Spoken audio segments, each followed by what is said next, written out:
Salut everyone! In this video I'm gonna answer a simple question. Which of the most popular desktop environment, yes, KDE or GNOME, is actually the best for gaming? Are you ready? Let's get into it. As always, let's start with a little bit of context. So the first thing I want to mention here is like we did some benchmark almost a year ago which were including more desktop environment. And right now, like what I wanted to do is really focus on the most like popular one, which are KDE and GNOME on Linux. And the reason why I really wanted to focus on that is like they are the one which I believe are the most used all over the place. And they are the one right now which have actually like the best Wayland support. So I know there is other like popular desktop environment like Hyperland or Cosmic, which are actually supporting Wayland, but I wanted to start with a solid base. And in the future, if you want, you let me know in the comment below, we will add more and more DE. But again, I don't want to make comparison when I believe that those desktop environments might not be robust enough to be in those bench. When they are like totally stable and solid, we will include them. And again, like I think Wayland support, especially with the NVIDIA card I'm using for those bench, is quite important. And I think that GNOME and KDE are now super solid for Wayland and NVIDIA. So that's the reason why I wanted to focus on those specific one. I just want to make that clear right off the bat for you to understand my choice here. So I mentioned my hardware. I'm going to put a screen with all my hardware out there for you to look at the type of hardware I'm using for those bench. Again, this is a pretty high-end hardware, and the idea here is ready to go like in the extreme in terms of FPS to show if there is any type of bottleneck at the desktop environment level, at the compositor level, etc., etc. And you will see like some of the results are quite interesting. So now let's talk about methodology because I do believe it's important. First things first is like everything is transparent on this channel. If you want to go and watch the whole process, I've done all those benchmark live. So you just click on the link below, or you go on the live section on YouTube, and you're gonna have access to all the video, all the information, the data, everything is there. And the way I do it really is like I try to negate to the maximum third-party software or differences between my test.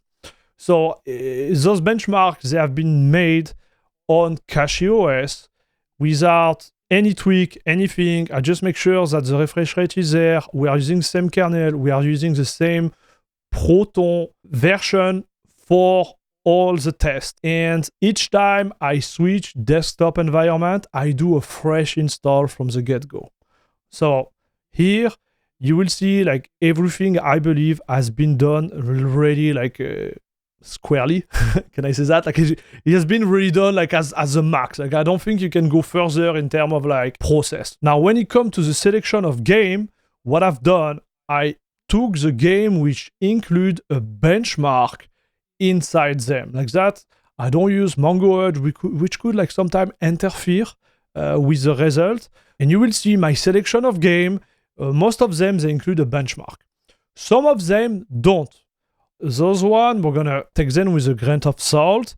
And the one which has like a real like big discrepancy, whether, I was using KDE or GNOME, it's just like some type of like weird like variation of FPS. Those one, I just took them out of the benchmark list because I thought they were not like reliable enough. All right, so now enough talking. Let's get into the number. We have a lot to go through. The first game we're going to talk about is the famous Shadow of the Tomb Raider. And here you can see like I've been testing the game in 1440p at the highest settings. And by the way, all the tests are at 1440p. And you will see in this benchmark that KDE is leading with 341 FPS versus 322 FPS for GNOME. The differential here is not that big. It's around like 5.57%.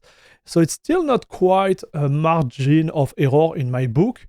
and I was able to reproduce the difference, and kind of like the same for the minimum or the 1% loss there.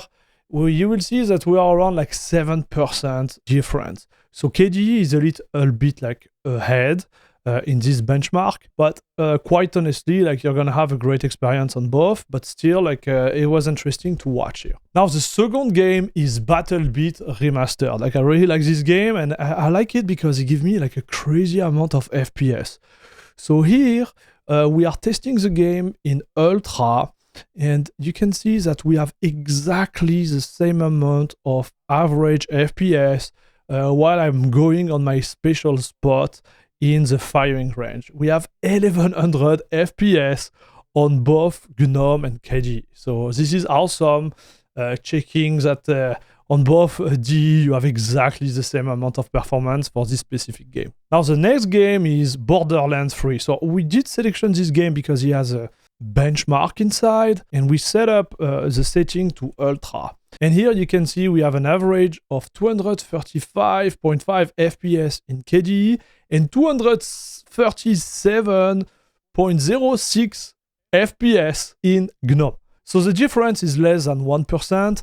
There is no like minimum or 1% loss on this specific benchmark. My experience regarding the bench itself is like the stutter, there is stutter on this bench for whatever reason, were both existing in both KDE and GNOME. So I don't know if it's a win or a lose for both of them. I don't know, like it was quite stuttering during the bench, but at the end, they offer exactly the same performance for Borderlands 3. So now let's talk about Counter-Strike Source 2. These game settings have been set to high, and I did set the reflex to off to make sure we're already pushing the maximum of FPS in the benchmark.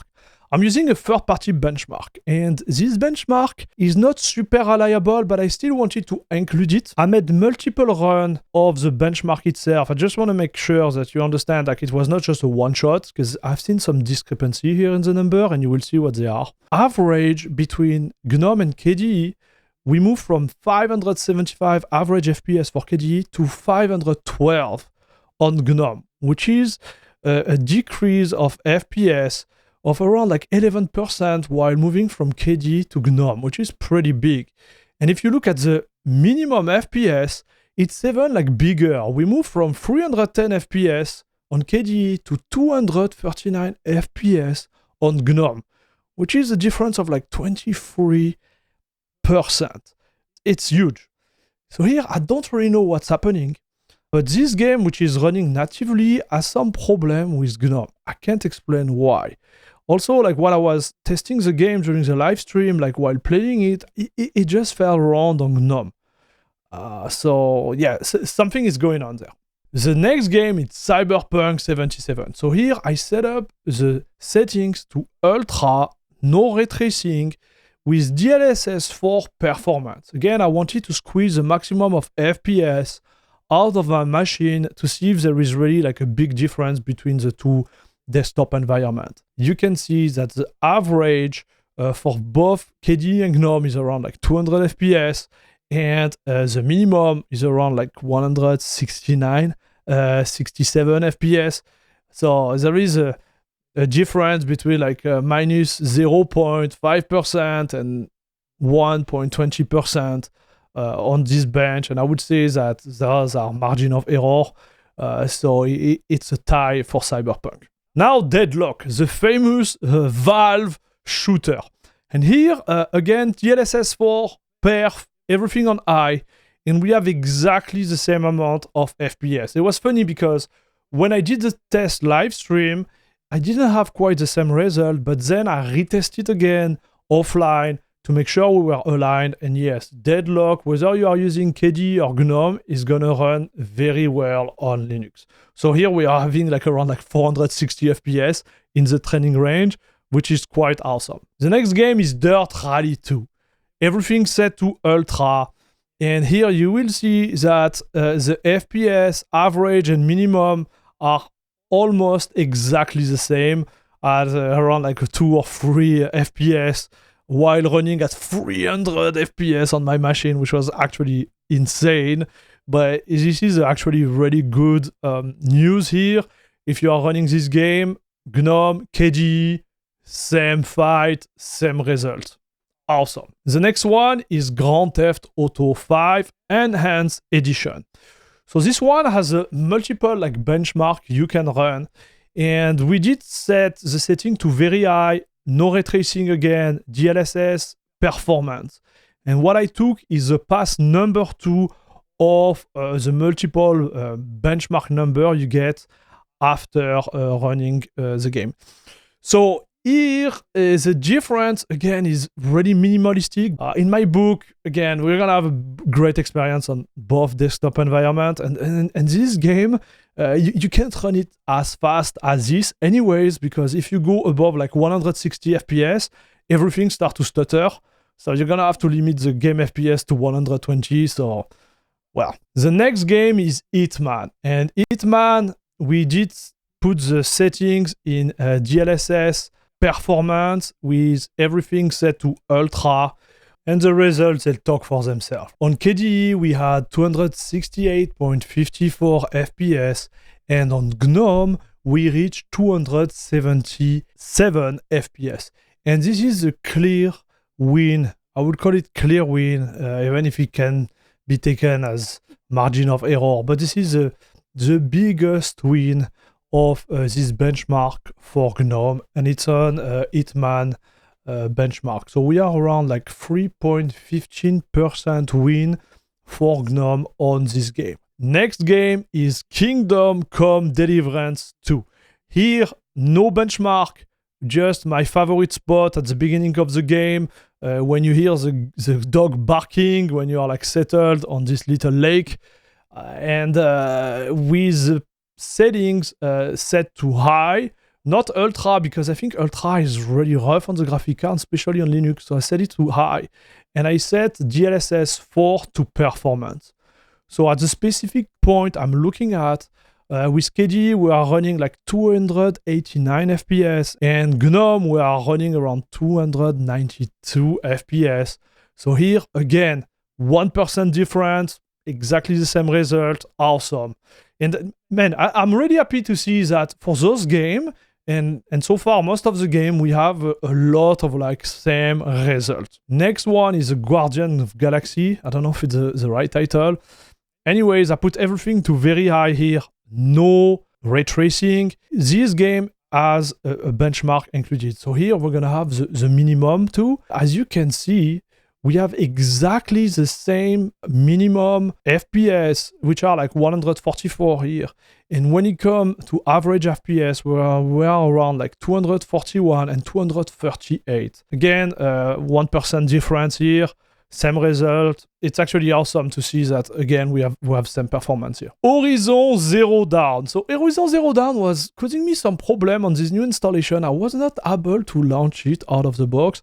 I had to run Proton 8. Yes, Proton 8 to launch it first, and then I switch to Proton G, because we did all those benchmark with Proton G and same version of Proton G here.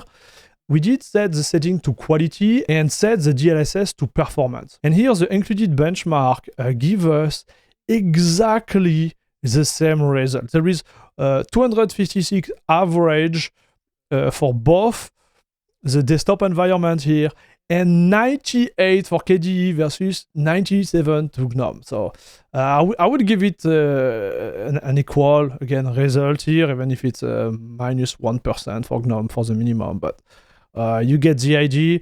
Here we are exactly at the same level, which is awesome. So I did include Path of Exile 2 in those benchmarks because I had a lot of feedback on my YouTube comments asking me and telling me that they had like better performance on GNOME with this game. So I was kind of curious to see if it was the case on my machine.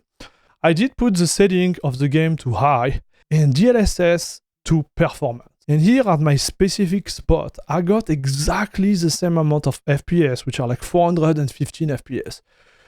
So this is the place which is a little bit dark and my FPS just take off. This is not my real FPS in game. I guess like when I'm playing with those settings, I will be more around like 250, 300, not 415, that's for sure. But whether I was in KDE or GNOME, I had exactly the same amount of FPS. So guys, I don't know what you are doing in the comment with this game with GNOME and KDE, but on my machine, I was not able to reproduce the difference. This game runs exactly the same on both KDE and GNOME. And now the last one, Valheim. So this one was again like interesting. First thing first, it's a native game and it doesn't have any benchmark. And the way I do it is like I load one of my save and I look at a specific point out there. The issue I have with this benchmark, that's why I will take it with a grain of salt, even if it kind of show a trend here, and we'll talk about it later. Sometimes it's raining in the game. And when it's raining, well, I have less FPS. So I did the bench online, live stream, and we find like a big discrepancy in terms of FPS. Then I did it offline, but I was still like getting the same type of difference. So if you look at KDE, we are at 520 FPS at this specific spot. When you move to GNOME, we are at 480. So it's like a 7.7% decrease moving from KDE to GNOME, which is huge. But I can't explain it. I was like, maybe it's my fault. Maybe we shouldn't take Valheim in our benchmark because of the, variability of the weather, which could impact the number. So take this one with a grain of salt, but you will notice that some things are kind of, I would say, like obvious in those numbers. So what was definitively obvious is the fact that if you look at the globality and you do an average in between like the, performance difference, whether it's a average or minimum lows, KDE is 1.8% faster in average and 5% faster in the minimum or 1% low. So, it's not a big difference. I would say like you would get a really good experience whether you are using GNOME or KDE, that's a fact. However, what I noticed, and this is what is kind of important in my opinion, is that if you break down the average benchmark by native game versus game which run through Proton, the story is totally different. So if you look at just the Proton difference, you will see that they are exactly the same.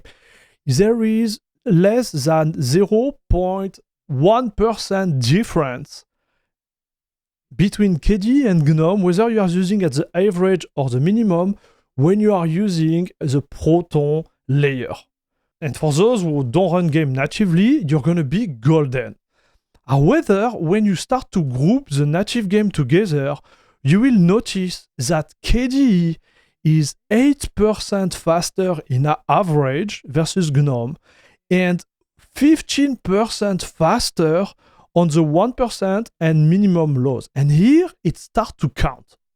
So I don't know exactly what's happening, but I would say that if you run native game, I would really encourage you to think about KDE. So here I can't explain technically what is happening behind the scene, but the trend is here. You can see right away that the native game on GNOME, they are struggling a little. All right, so let's get into the conclusion. What can we say about those numbers? I think we cover all of them, right? Already, like we know that the experience now on KDE and GNOME on Wayland is going to be awesome for gaming.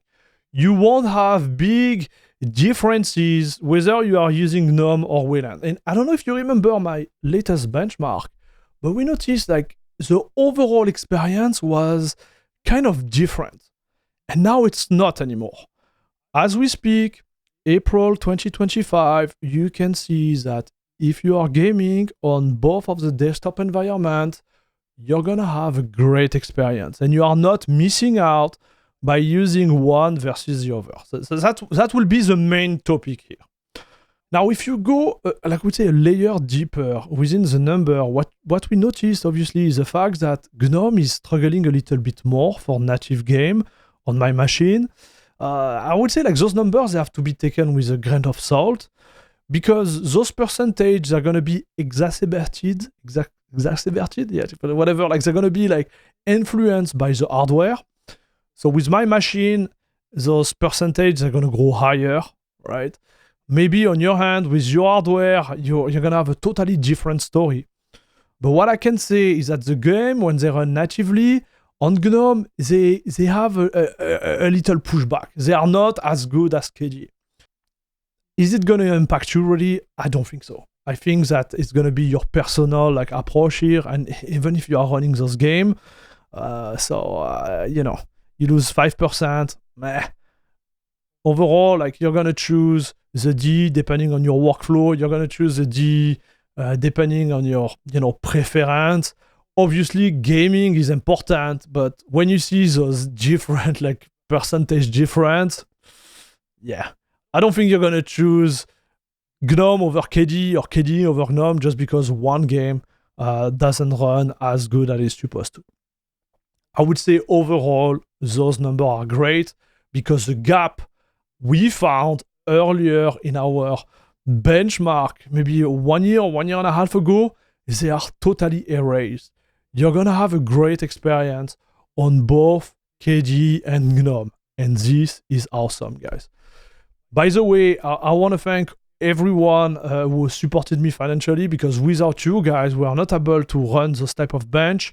If you want to continue to see those type of benchmark, please give a thumbs up, subscribe to the channel, and also give a comment just for the algorithm to do its thing. And if you want me to continue in that direction, which is a little bit more hardware and benchmark related versus like pure software stuff, I really ask you if you can support the channel financially, because just setting everything up like kind of like start to add up in terms of money. And yeah, it would be great if you can help. If you can't, that's okay, but if you can, it would be really, really helpful. And by the way, I want to really thank all the ones who are supporting the channel financially. You guys are the best, whether it's through YouTube or Patreon. Thank you very much, guys. And yeah, that's it. That's all for this one. Yeah, if you want me to look more desktop environment, also put a comment down there. Let me know what type of desktop environment you would like me to try next. And again, like, thanks for everything, and see you in the next one. Bisous, bisous.